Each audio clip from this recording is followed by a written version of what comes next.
দেশকে যদি পুনর্গঠন করতে হয়, বিএনপি একা পারবে না। আমাদেরকে পারতে হলে সবাইকে সাথে নিয়ে করতে হবে। সেজন্যই কিন্তু আমরা জাতীয় সরকারের কথা বলেছি। আমরা আন্দোলনরত যেই দলগুলো ছিলাম, একসাথে আমরা আন্দোলন করেছি।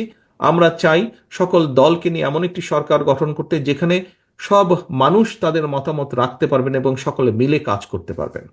আমরা কিন্তু সেজন্যই বলেছি, এই যে 31 দফার মধ্যে আছে উচ্চ কক্ষ, উচ্চ কক্ষে যেই কথাটি আমরা বলেছি, সহকর্মীবৃন্দ, এখানে অনেক মানুষ আছেন সমাজের মধ্যে যারা সরাসরি, আপনি আমি যেরকম আমরা সরাসরি রাজনীতি করছি, মিছিল করছি, মিটিং করছি, অনেক ব্যক্তি আছেন যারা সরাসরি হয়তো রাজনীতিতে জড়িত নন, হয়তো জড়িত হতে চান না, কিন্তু দেশের জন্য তারা কাজ করতে চান, তাদের বক্তব্য রাখতে চান, মতামত রাখতে চান।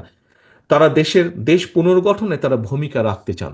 এর মধ্যে হতে পারে সাংবাদিক, এর মধ্যে হতে পারে চিকিৎসক, এর মধ্যে হতে পারে আইনজ্ঞ, এর মধ্যে হতে পারেন সাহিত্যিক, এর মধ্যে হতে পারেন কবি, এর মধ্যে হতে পারেন ব্যবসায়ী, বিভিন্ন শ্রেণী পেশার মানুষ আছে।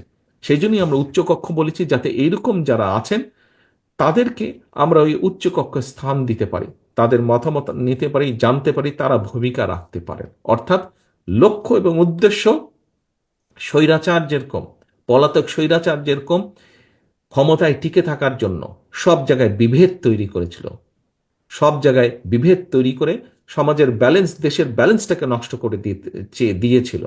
আমরা চাইছি দেশকে পুনর্গঠন করতে।